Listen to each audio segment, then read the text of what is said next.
Toujours à Limoges, en votre compagnie, par la manifestation de la grâce du Verbe de l'Aube, nous sommes réunis avec notre Mouledi, et c'est une joie de partager ce moment, un moment exceptionnel, puisque effectivement nous sommes en compagnie du deuxième né de la création, ni plus ni moins. Il faut reconsidérer ces choses-là, les remettre en contexte, s'en rappeler, les reconscientiser, combien c'est précieux ce que nous vivons. Et donc nous allons aller toujours dans Kalatam Dimsi, on va aller dans Biala, on va continuer avec ce que les chrétiens appellent Moïse. Ils le dénomment ainsi, ce Moïse dont les Bibles attestent qu'il a parlé face à face avec Dieu, avec leur faux Dieu, puisque il se contredit à travers Jean, qui dans Jean 1, 18 dit que personne n'a jamais vu Dieu. Donc ils ont des Bibles comme ça qui témoignent de l'erreur, qui témoignent de leur folie, des évidences, des choses logiques qu'on ne peut pas accepter. On ne peut pas se dire que quelqu'un a parlé avec Dieu face à face et puis on dit après personne n'a jamais vu Dieu et dire, comme ils disent dans leurs assemblées, Amen. Et là encore, ils louent encore un autre démon, comme nous le savons. Donc non, là, il s'agit du personnage de Boussi. Boussi qui est vraiment le Boutopéda, nous dit, qui a vraiment existé, qui existe par ailleurs puisqu'il est vivant. Et il a tiré son peuple de la servitude. Mais c'est pas ce que les gens se représentent avec l'Égypte, ce n'est pas la traversée, ce n'est pas ainsi, ce ne sont pas les lieux, tout a été trafiqué dans ces villes. Donc, ici, Boussi, lui, il s'est occupé du peuple noir.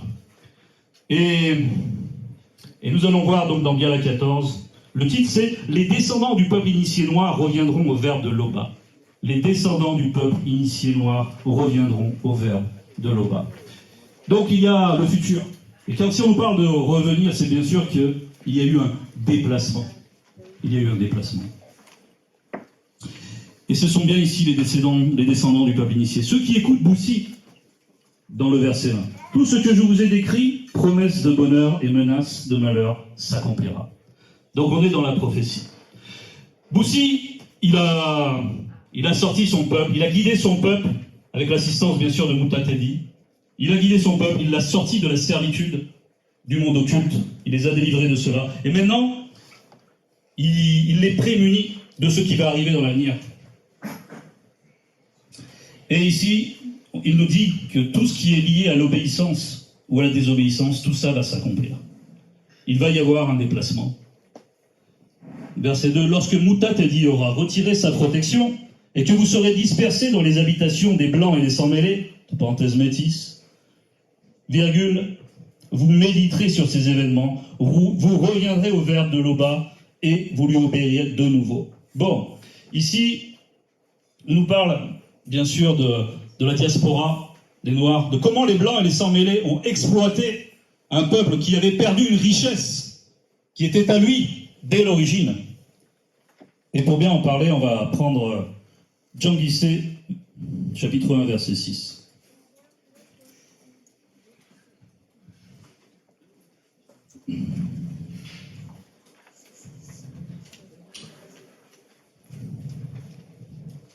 Le non-initié se tait car il est réduit au silence par les Blancs et les sans-mêlés, entre parenthèses métis, qui ont modifié l'histoire originelle de ses ancêtres, avec un A majuscule. Ces ancêtres-là qui ont compté, qui sont vivants, non pas les ancêtres qu'on a évoqués avec le frère tout à l'heure, qui sont sur TikTok éventuellement. Donc non, c'est ça. Là, on parle des origines authentiques, de nos origines. Je peux me joindre moi aussi, selon le plan où on se place. Le peuple noir non initié est maintenant détruit parce qu'il lui manque la connaissance.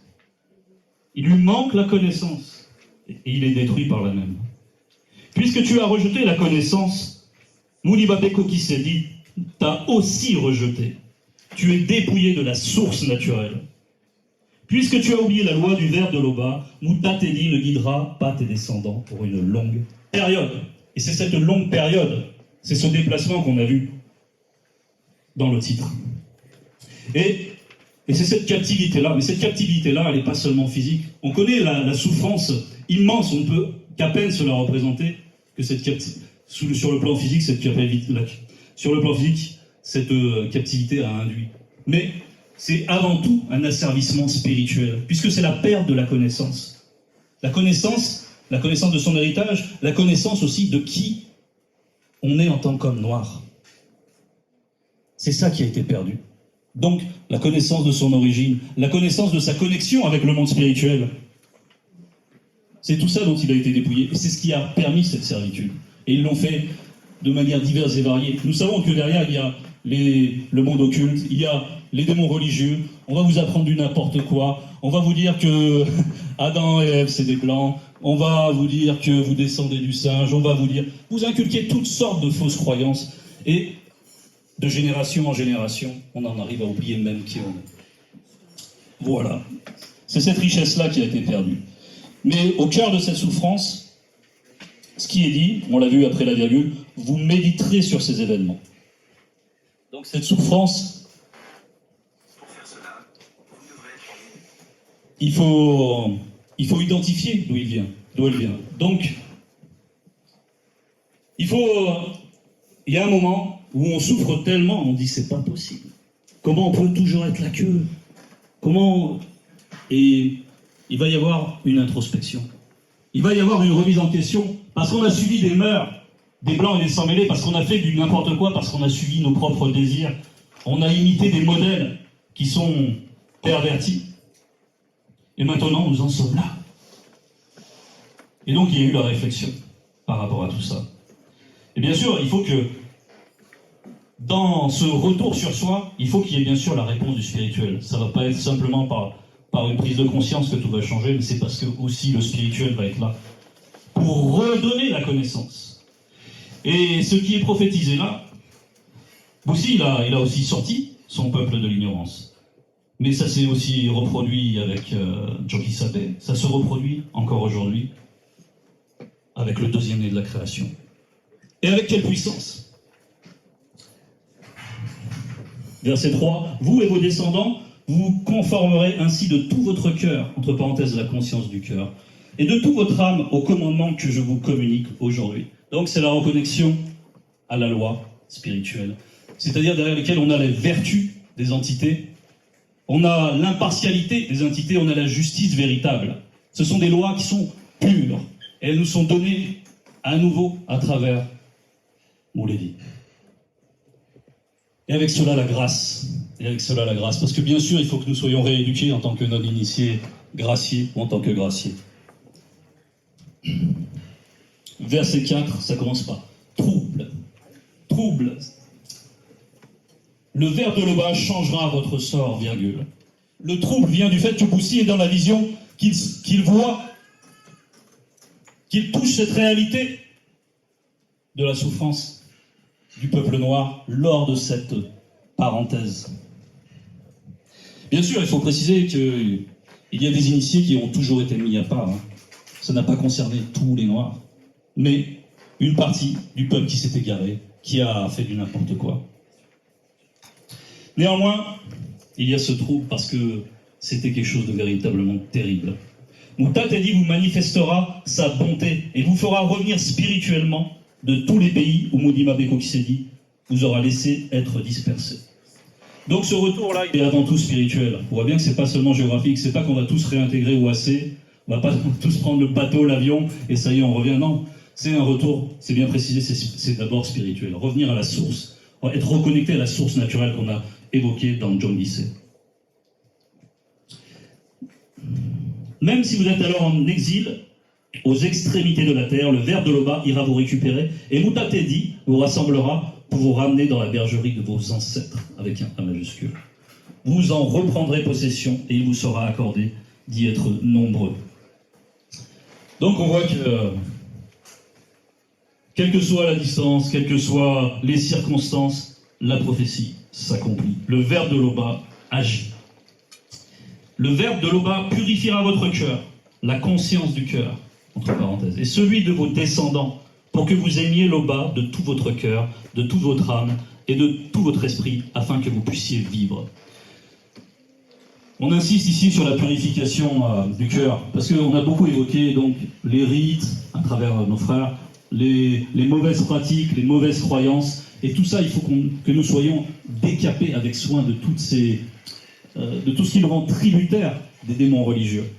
Donc les superstitions, les croyances diverses des religions, des fausses spiritualités, etc., etc. Et il est très important de ne pas laisser d'anciennes semences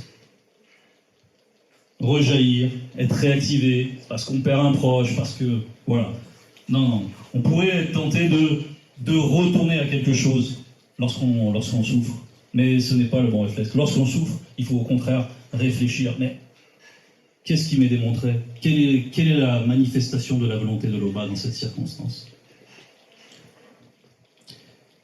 Et il faut se rappeler que aimer l'Oba, c'est justement haïr l'anti-vérité. C'est fondamental.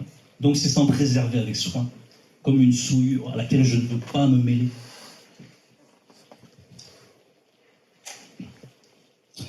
Tous les malheurs que je vous ai décrits, Mounibabeko Sisedi les infligera à vos ennemis et ceux qui vous poursuivent de leur haine. Tandis que vous obéirez au vers de l'Oba en accomplissant tout ce que je vous ordonne de sa part aujourd'hui. Moutatedi vous accordera le succès dans tout ce que vous entreprendrez selon le verbe. Vous aurez de nombreux enfants, vos bêtes auront de nombreux petits et vos récoltes seront abondantes. Donc là, il y a le retour de la bénédiction.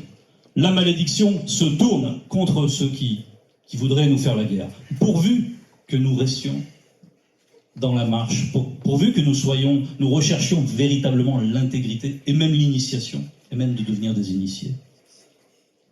Si nous faisons ça avec une pleine conscience, avec nos trois êtres, il va y avoir ces résultats-là. C'est une promesse. Nous savons que le Verbe est fidèle. Donc, si nous sommes victimes de circonstances, si nous avons des désarrois dans nos projets, si il arrive des choses qui vont contrarier nos pas dans le visible, il ne faut pas chercher les causes à l'extérieur, premièrement. Il faut chercher à l'intérieur. Qu'est-ce que je n'ai pas fait de bien ? Comment ça se fait que j'en suis là ? Comment cela m'est arrivé ? Comment, dans ma relation au vers de l'Oba, j'ai manqué à mes devoirs ? Et on va rechercher la cause, humblement, on va faire preuve d'humilité. Plutôt que de rejeter la faute sur ce qui nous arrive à l'extérieur. Non, non, non. Parce que si nous sommes obéissants, si nous mettons en pratique les lois, voilà les fruits qui doivent accompagner notre marche.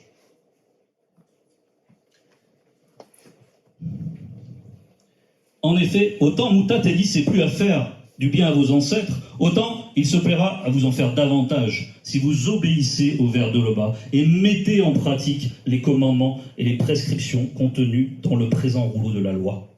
Et si vous revenez à lui de tout votre cœur, entre parenthèses la conscience du cœur, de toute votre âme et de tout votre esprit. Donc, il y a eu plusieurs choses. Moi, tout à l'heure, quand j'ai écouté l'enseignement de Mouledi, il était très axé sur le jugement, sur la loi. Ensuite, j'ai écouté la sœur Ngedieti, et j'ai vu une expression particulière de la grâce. Ça m'a rappelé Moto et Muto, la complémentarité entre la loi et la grâce. Il nous a donné de vivre cette grâce, et on nous a parlé des non-initiés, du combat qu'ils mènent. Parce que 3 fois on a mentionné là dans le passage de la purification de notre cœur. Donc le cœur, c'est comme l'a dit aussi le frère tout à l'heure, c'est le corps de désir. Donc menons le combat comme il se doit. Humilions-nous pour être assistés, comme l'a indiqué avec soin la sœur Ngedieti, étape par étape. Elle a donné vraiment des étapes très importantes. Des conseils très pratiques au départ aussi. Qu'est-ce qu'il faut faire lorsque l'épreuve survient, lorsque la tentation est là, lorsque nos appétits mauvais sont sollicités? Parce que ce qui concerne le peuple ici, ça peut concerner aussi nous en tant qu'enfants, enfants de l'Oba. Bien, c'était le message.